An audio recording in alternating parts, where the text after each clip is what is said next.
دوستو یاد رکھنا، تگڑا اور مضبوط جوان پتہ کون ہوتا ہے؟ جس کی نظریں پوری طرح اس کے کنٹرول میں ہوں۔ یہ علامت جوانی ہے۔ جس آدمی کا پوری طرح دو لوگ دنیا میں کبھی کوئی کارنامہ سر انجام نہیں دے سکتے، ایک جو حرام کھاتا ہو، ایک جس کی نظر ناپاک ہو۔ محمد بن قاسم جب یہاں آئے تھے نا تو ایک دن بڑے پریشان تھے، تو ایک بزرگ کہنے لگے آپ کیوں پریشان ہیں؟ کہنے لگے راجہ دہر سے مقابلہ ہے اور ہماری فوج تو سندھ کے رستے بھی نہیں جانتی، زبان بھی نہیں جانتی، لڑیں گے کیسے؟ 2-4 دن کے بعد ان بزرگوں کی دوبارہ محمد بن قاسم سے ملاقات ہوئی تو بڑے خوش تھے۔ کہا اب آپ کیوں خوش ہیں؟ کہنے لگے وہ میرا مقابلہ نہیں کر سکتا، میں نے تحقیق کر لی۔ کہا کیوں؟ کہنے لگے نظر کا گندہ ہے، اور جو نظر کے گندے ہوتے ہیں وہ میدانوں میں ٹھہرا نہیں کرتے۔ میدان کے لیے نکلنے کے لیے پاک جوانی کی ضرورت ہوتی ہے، تطہیر مزاج ہونا ضروری ہوتا ہے، پاکیزہ افکار اور سچی اور سچی ستھری سوچوں کا ہونا ضروری ہوتا ہے۔ اس لیے فرمایا کہ میرا مقابلہ نہیں کر سکتا۔ حضرت عبداللہ بن حذافہ کمرے میں تھے تو وزیر کی بیٹی اندر سجی سنوری پہنچ گئی۔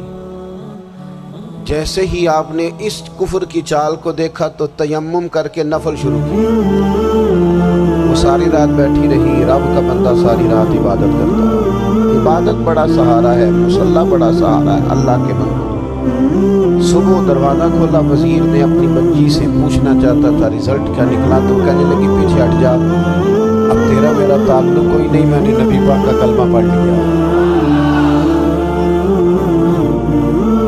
اس نے کہا میں نے بھی زمانہ دیکھا ہے، پر یہ کیا لوگ ہیں، کستوری کے بنے ہوئے، سندل سے دھلے ہوئے، کہ میں ساری رات کمرے میں رہی اور 100 اور 1000 آدمی جس جوان کا مقابلہ نہ کر سکے، اتنا طاقتور جوان کمرے میں رہا اور اسے نظر اٹھا کے نہ دیکھا۔ وہ کچا رنگ للاری والا جڑا چڑھدا تے لیندا رہندا ہے، اے عشق تیرے دا رنگ محمد چڑھیا پھر نہیں لیندا۔ میں کہا ایک دفعہ نظر اٹھا کے نہیں دیکھا، کمال ہو گئی۔ اتنے بڑے لوگ، اتنی بڑی سعادت مندی، فیروز بختی، معاملہ فہمی حد ہو گئی۔ دوستو بادشاہ جب پوری طرح ہار گیا نا، اسے کا مار دو، تیل گرم کیا ایک کڑاہی میں، اور جب آپ کو اس میں ڈالنے لگے تو آپ کی آنکھوں میں آنسو آ گئے۔ بادشاہ کا خیال ہوا شاید نرم ہو گئے، کہنے لگا روئے کیوں؟ فرمانے لگے سوچتا ہوں جان یہ ہے کہ کتنا مزہ ہے اس کی راہ میں جان دینے کا، کتنی لذت ہے اس کے نام پر مرنے میں، کتنا لطف ہے۔ جے تو چڑھیا اتے تار بھی نہیں، جے تو وکیا عشق بازار بھی نہیں، تے ایڈا سستا سودا پیار بھی نہیں، تے ایڈا سستا لبدا یار بھی نہیں۔ کئی جنگل گانے پیندے نہیں، کئی دوزخ لنگنے پیندے نہیں، جے وہ اس بھلوں بھی مل جاوے، اے تو سستا اور وپار بھی نہیں۔ تے کچھ سمجھ نہ آوے لوکاں نوں وہ کادے نال شہید کرے، ڈٹھی یار دے ہاتھ تلوار بھی نہیں، پر دا خالی جاندہ وار بھی نہیں۔ کہنے لگے ایک جان ہے نا، دل کرتا ہے ہزاروں ہوتی تو ایک ایک کر کے محبوب کے نام پہ قربان کرتا، جب میرے پاس ہے یہ کروں کیا؟ حضرت عبداللہ ابن حذافہ رضی اللہ تعالیٰ عنہ جب روئے اور بادشاہ نے یہ بات سنی تو بادشاہ اٹھ کے کھڑا ہو گیا، سارے وزیروں مشیروں کو کہنے لگا تم نے کہا تھا نا بندہ ضائع کرنے والا نہیں، یہ بھی ضائع کرنے والا نہیں۔ کہنے لگا میرا ماتھا چومو، تم جیسے لوگوں کو قتل نہیں کرنا چاہیے، آزاد کرنا چاہیے۔ عزیز اپنی زندگی سے نا یہ بہت زیادہ ہرس، ہوس، طمع، اور یہ کسی بات کی بھی ہو، ہرس صرف پیسوں کی نہیں ہوتی ہے، شہرت کی بھی ہوتی ہے، یہ بیماری انسان کو اقتدار کی بھی ہوتی ہے، تعریف کی بھی بیماری ہوتی ہے، یہ سارے نقص ہوتے ہیں لوگوں کو، اور معاذ اللہ بعض جبوں کبوں کے اندر بھی ہوتے ہیں، وہاں بھی پنپتے ہیں۔ اپنی زندگی جب تک اس سادگی میں نہیں لاؤ گے جو رسول پاک نے عطا فرمائی ہے، جب لوگ آسانیوں میں پوری طرح الجھ گئے تو پھر وہ دور ہوئے اور کفر چڑھ گیا۔ دوسری بات، اللہ کے محبوب صلی اللہ تعالی علیہ وسلم کی محبت ہم سے تقاضا کرتی ہے کہ ہم اس مشن کے لیے کام کریں جس مشن کے لیے رسول پاک نے کام فرمایا ہے۔ ہم سارے کام بڑے مضبوطی سے، سوچ سمجھ کے، تدبر سے، حکمت سے، تقاضوں کو مد نظر رکھتے ہوئے کرتے ہیں سارے کام۔ دین کے کام میں ہمارا مزاج نہیں ہوتا، او ہو جائے گا جی، آپ بسم اللہ پڑھیں جی، شروع کریں جی۔ آپ تقاضوں کو سمجھیں، چیزوں کو دبائیں نہیں، چیزوں پر غور کریں۔ کسی کے ذہن کی سطح پر سوال ابھرتا ہے، اس کا تسلی بخش جواب دیں۔ اپنی زندگی میں دین کے کام کے لیے اپنے آپ کو وقف کریں، اور دین کے کام کے بہت سارے پہلو ہیں۔ ہزاروں لوگوں کو قرآن پاک ٹھیک پڑھنا نہیں آتا، ہزارہ لوگ ہیں جو قرآن مجید کے مطالب سے آگاہ نہیں ہیں، دین کی بنیادی ضروریات سے لوگ نابلد ہیں۔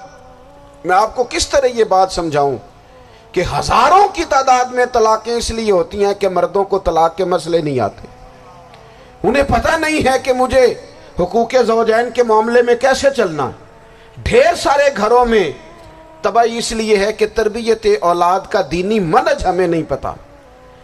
اپنا حصہ ملائیں دین کے کام میں۔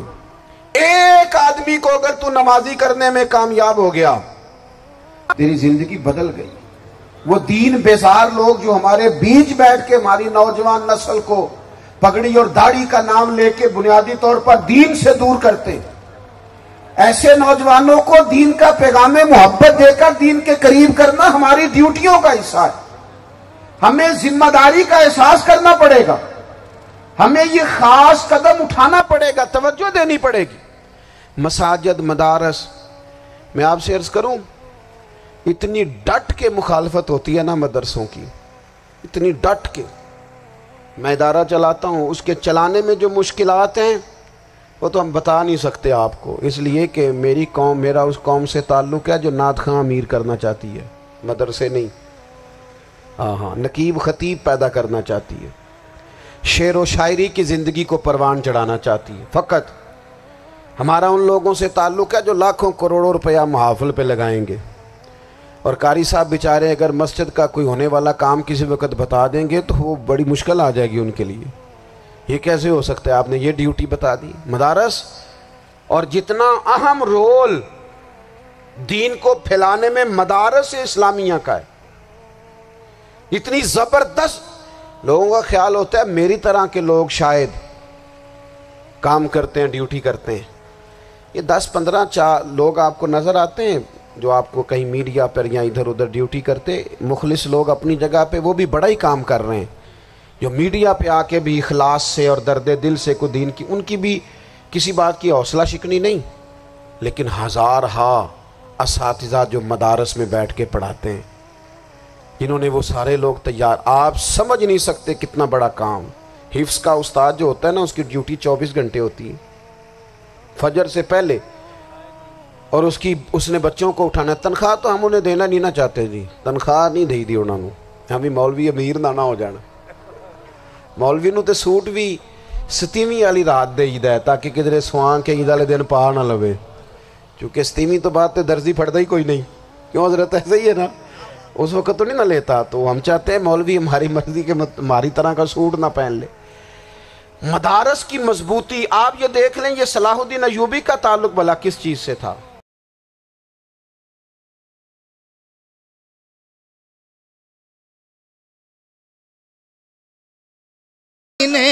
میں اجرات آیا نانا مہمان مدینے میں، اجرات تھی دوسرا ہی اٹھڑن تے نانا چڑھی، اجرات تھی دوسرا ہی اٹھڑن تے چڑھی نانا،